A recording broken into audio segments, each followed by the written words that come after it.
Hello guys, অনেক দিন বাড়িতে রান্নাবান্না হয়নি, তাও 3-4 দিন রান্নাবান্না হয়নি, বিয়ে বাড়িতেই চলছিল। রান্না করিনি বলে আজকে ঘরে অল্প অল্প করে সব রকম রান্না করেছি। তা দেখুন কী কী রান্না করেছি। প্রথমে অল্প একটু রাইস, তারপর সাদা ভাত, এই যে একটু বেগুনি করলাম, তারপর একটু চাপ চাপ করে মুগের ডাল করলাম, ভেজ ডাল, চাপ হয়ে গেল ডালটা।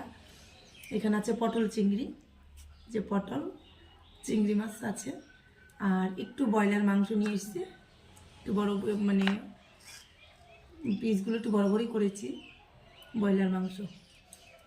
তো মনে হচ্ছিলো যে আমার ছেলেটাও চলে যাবে, যে আজকে একটু অন্যরকম কিছু রান্না করি, ওই জন্য রান্না করলাম। তো চলো প্রথমে বেগুনিটা খাওয়া দেখি, তোমাদের দেখাই।